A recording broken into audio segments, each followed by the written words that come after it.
Hi friends, welcome to Nethyasmagic. ഇന്ന് നമ്മൾ ചെയ്യാൻ പോകുന്നത് എഗ് പപ്സ് ആണ് കേട്ടോ. അതും രണ്ട് രീതിയിൽ ഞാൻ ചെയ്ത് കാണിക്കാം. അപ്പോൾ വീഡിയോയിലേക്ക് പോകുന്നതിന് മുമ്പ് ചാനൽ ഇതുവരെയും സബ്സ്ക്രൈബ് ചെയ്തിട്ടില്ലാത്തവരുണ്ടെങ്കിൽ സബ്സ്ക്രൈബ് ചെയ്യാൻ മറക്കല്ലേ. അപ്പോൾ പപ്സിന് വേണ്ട മാവ് തയ്യാറാക്കാനായി ഞാനിവിടെ ഒരു ബൗളിലേക്ക് 1 കപ്പ് ഗോതമ്പ് പൊടിയും 1 കപ്പ് മൈദയാണ് കേട്ടോ ചേർക്കുന്നത്. പിന്നെ ആവശ്യത്തിന് ഉപ്പും 1/2 സ്പൂൺ ബേക്കിംഗ് പൗഡറും 1/2 സ്പൂൺ ബേക്കിംഗ് സോഡയും ഇതെല്ലാം കൂടി നന്നായി ഒന്ന് മിക്സ് ചെയ്തതിന് ശേഷം നമുക്ക് 2 സ്പൂൺ നെയ്യും കൂടി ഇതിലേക്ക് ചേർക്കാം.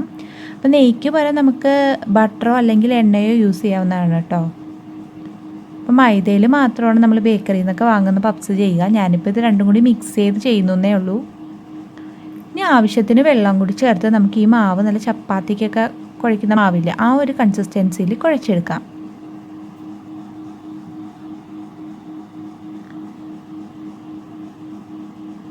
ഞാൻ ഇതിലേക്ക് 1 സ്പൂൺ നെയ്യും കൂടി ചേർക്കുകയാണ് കേട്ടോ. അപ്പം നെയ്യ് എത്രത്തോളം ചേർക്കുന്നോ അത്രത്തോളം സോഫ്റ്റായി കിട്ടും നമ്മളുടെ മാവും അതുപോലെ തന്നെ പപ്സും. ഇനി ഒരു 10 മിനിറ്റ് നന്നായി നമുക്കൊന്ന് കുഴച്ചെടുക്കാം.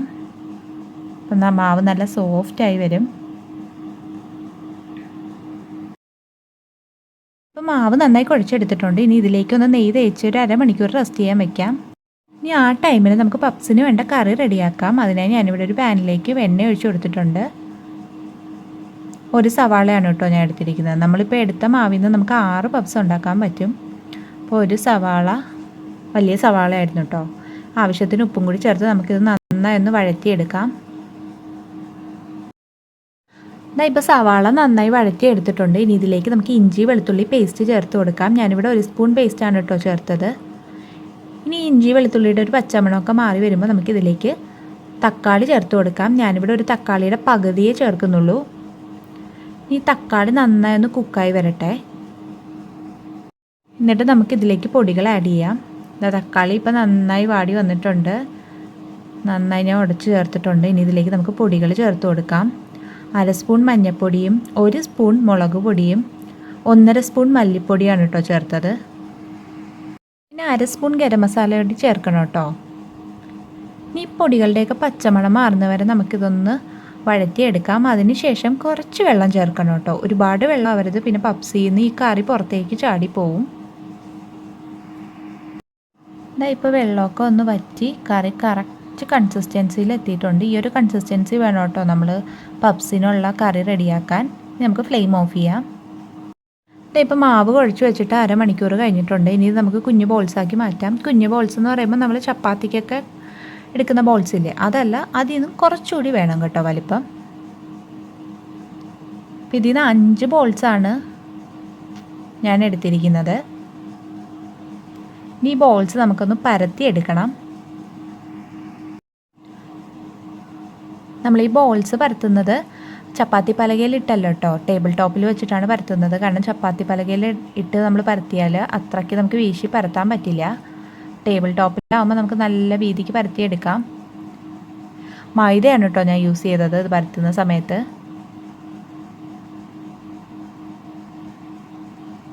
നമുക്ക് പറ്റുന്ന അത്ര വീതിയിൽ അത് പരത്തിയെടുക്കുക.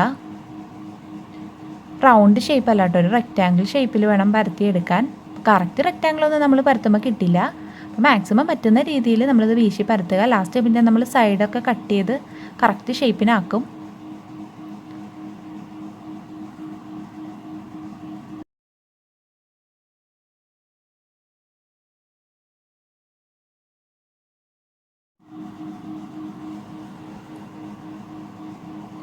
ഇതിപ്പോൾ റെഡി ആയിട്ടുണ്ട്. ഇനി ഇത് നമുക്ക് മാറ്റി വെച്ചിട്ട് അടുത്ത ബോൾ പരത്തിയെടുക്കാം.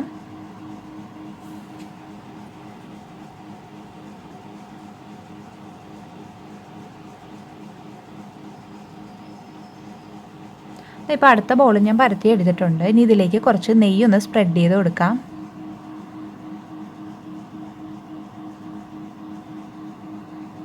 കുറച്ച് മൈദയും കൂടി തൂവി കൊടുക്കണം. അതിനുശേഷം നമ്മൾ ആദ്യം പരത്തി വെച്ചില്ലേ ആ ഒരു ഷീറ്റ് മാവ് ഇതിൻ്റെ മുകളിൽ വെച്ച് കൊടുക്കണം. ഇതുപോലെ നമ്മൾ 5 ബോൾസും ചെയ്തിട്ട് ഈ ഓരോ ഷീറ്റിലും കുറച്ച് നെയ്യും കുറച്ച് മൈദയും തൂവി കൊടുത്തിട്ട് ഇതുപോലെ അടുക്കി അടുക്കി വെക്കണം കേട്ടോ. അപ്പോൾ നമുക്ക് ബാക്കി ഇരിക്കുന്ന 3 ബോൾസും കൂടി ഇതുപോലെ പരത്തി ചെയ്തെടുക്കാം.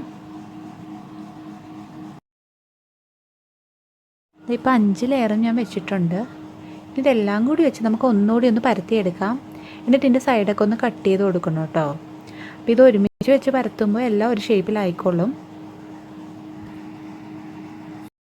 ഇതുപോലെ സൈഡൊക്കെ കട്ട് ചെയ്തെടുക്കണം. കറക്റ്റ് ഷേപ്പിൽ തന്നെ കട്ട് ചെയ്തെടുക്കണം കേട്ടോ, ഇല്ലെങ്കിൽ നമുക്ക് ലാസ്റ്റ് പപ്സ് ഫോൾഡ് ചെയ്തെടുക്കാൻ പാടായിരിക്കും. എന്നിട്ട് ഇതുപോലെ 6 ഈക്വൽ പീസായിട്ട് ഡിവൈഡ് ചെയ്യാം. അപ്പോൾ സ്ക്വയർ ഷേപ്പിൽ വേണം കേട്ടോ ഡിവൈഡ് ചെയ്തെടുക്കാൻ. കണ്ടോ ഇപ്പോൾ ലെയേഴ്സൊക്കെ കാണാം. ഇനി ഇതിലേക്ക് നമുക്ക് കറി വെച്ച് കൊടുക്കാം. അപ്പോൾ മുട്ട ഞാൻ ഓൾറെഡി പുഴുങ്ങി വെച്ചിട്ടുണ്ടായിരുന്നു, അപ്പോൾ അതിൻ്റെ ഹാഫും കൂടി ഇതിലേക്ക് വെച്ച് കൊടുക്കാം. പപ്സ് പല രീതിയിൽ ഫോൾഡ് ചെയ്തെടുക്കാം കേട്ടോ. ഞാനിപ്പോൾ കടയിൽ നിന്ന് തന്നെ നമ്മൾ വാങ്ങുന്നത് പല സ്ഥലത്തും പല രീതിയിൽ പല ഷേപ്പിന് കണ്ടിട്ടുണ്ട്. അപ്പോൾ ഇത് നമുക്കൊരു ഈസി വേയിൽ ഇങ്ങനെ ചെയ്തെടുക്കാം. ഇതിൻ്റെ സൈഡൊക്കെ ഒന്ന് വെള്ളം തൊട്ടൊന്ന് ഒട്ടിച്ച് കൊടുക്കുന്നതായിരിക്കും കേട്ടോ നല്ലത്, ഇല്ലെങ്കിൽ നമ്മളിത് കുക്ക് ചെയ്തെടുക്കുമ്പോൾ ചിലപ്പോൾ പൊട്ടാൻ ചാൻസ് ഉണ്ട്. ഇപ്പോൾ 6 എണ്ണം ഞാൻ ഫോൾഡ് ചെയ്തെടുത്തിട്ടുണ്ട്. ഇനി ഇതിൻ്റെ മുകളിൽ നമുക്ക് നെയ്യ് ഒന്ന് തേച്ച് കൊടുക്കാം, നല്ല സോഫ്റ്റായി കിട്ടാനായി. ഇനി നമുക്കൊരു ഇഡ്ഡലി തട്ടെടുക്കണം, എന്നിട്ട് അതിലേക്ക് കുറച്ച് നെയ്യ് അപ്ലൈ ചെയ്യാം. അപ്പം ഒരു രീതി എന്ന് പറഞ്ഞാൽ നമ്മൾ ഇതിൽ പപ്സ് വെച്ചിട്ട് കുക്ക് ചെയ്തെടുക്കുന്നതാണ്. അപ്പം നെയ്യ് നന്നായി തടവി കൊടുത്തിട്ട് നമുക്ക് പപ്സ് ഓരോന്നായിട്ടെടുത്ത് ഇതിലേക്ക് വെക്കാം. അപ്പോൾ കുക്കർ ഞാൻ ഓൾറെഡി പ്രീ ഹീറ്റ് ചെയ്ത് വെച്ചിട്ടുണ്ട് കേട്ടോ, 10 മിനിറ്റ്സ് മീഡിയം ഫ്ലെയിമിലിട്ട്. അതിലേക്ക് നമുക്ക് ഈ ഇഡ്ഡലി തട്ട് ഇറക്കി വയ്ക്കാം. 40 മിനിറ്റ്സ് ആണ് കേട്ടോ എൻ്റെ കുക്കിംഗ് ടൈം. അപ്പോൾ നമ്മളിത് തിരിച്ചൊന്നും ഇട്ട് കൊടുക്കുന്നില്ല. അപ്പോൾ ഒരു 40 മിനിറ്റ്സ് കഴിയുമ്പോൾ നമ്മുടെ പപ്സ് റെഡിയാവും.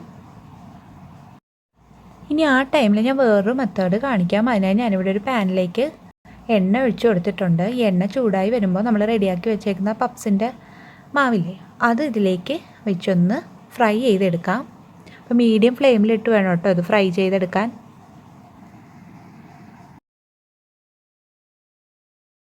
എൻ്റെ ഒരു സൈഡ് ഇപ്പോൾ കുക്കായി വന്നിട്ടുണ്ട്, കണ്ടോ, ഒരു ഗോൾഡൻ ബ്രൗൺ കളറായിട്ടുണ്ട്. ഇതുപോലെ തന്നെ നമുക്ക് മറ്റേ സൈഡും കുക്ക് ചെയ്തെടുക്കാം. പിന്നെ 4 വശങ്ങളുണ്ടല്ലോ, അപ്പോൾ അതും ഈ എണ്ണ ഇങ്ങനെ ചെയ്യുമ്പോൾ ആ സൈഡ് കുക്കാവില്ല. അപ്പോൾ ആ സൈഡും കൂടി നമ്മളിതുപോലെ പാനിലൊന്ന് അഡ്ജസ്റ്റ് ചെയ്തിട്ടിട്ട് ഒന്ന് ഫ്രൈ ചെയ്തെടുക്കണം കേട്ടോ, അത് ശ്രദ്ധിക്കണം, അല്ലെങ്കിൽ ആ സൈഡ് കുക്കാവാതിരിക്കും. ഇതിപ്പോൾ റെഡി ആയിട്ടുണ്ട്. ഇനി ഇത് നമുക്ക് പ്ലേറ്റിലേക്ക് മാറ്റാം.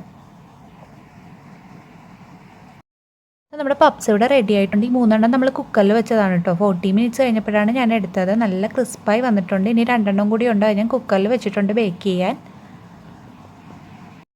ഇതിപ്പോൾ ഞാൻ മുറിച്ച് കാണിക്കാം. കണ്ടോ, നമ്മൾ കടയിൽ നിന്നൊക്കെ വാങ്ങുന്ന കൂട്ട് നല്ല ലെയേഴ്സൊക്കെ ഉണ്ട്. എല്ലാവരും ട്രൈ ചെയ്ത് നോക്കണം കേട്ടോ. നമ്മൾ എണ്ണയിലിട്ട് ചെയ്യുന്നതാണ് കേട്ടോ കുറച്ചുകൂടി എളുപ്പം. അതാകുമ്പോൾ ഒരു 7 to 10 മിനിറ്റ്സ് കൊണ്ട് നമുക്ക് പപ്സ് റെഡിയാവും. മറ്റേതാകുമ്പോൾ വേണം. അപ്പോൾ എല്ലാവരും ട്രൈ ചെയ്ത് നോക്കുക. വീഡിയോ ഇഷ്ടമായെങ്കിൽ ലൈക്ക് ചെയ്യാൻ മറക്കരുത്. ഒപ്പം ചാനൽ ഇതുവരെയും സബ്സ്ക്രൈബ് ചെയ്തിട്ടില്ലാത്തവരുണ്ടെങ്കിൽ സബ്സ്ക്രൈബ് ചെയ്യാൻ മറക്കല്ലേ. സബ്സ്ക്രൈബ് ചെയ്യുമ്പോൾ വരുന്ന കുഞ്ഞു ബെല്ലൈക്കണില്ലേ, അതുകൂടി ഒന്ന് ക്ലിക്ക് ചെയ്യുക, ഞാനിടുന്ന വീഡിയോ നോട്ടിഫിക്കേഷൻ നിങ്ങൾക്ക് ലഭിക്കാനായി. വീണ്ടും കാണാം. താങ്ക്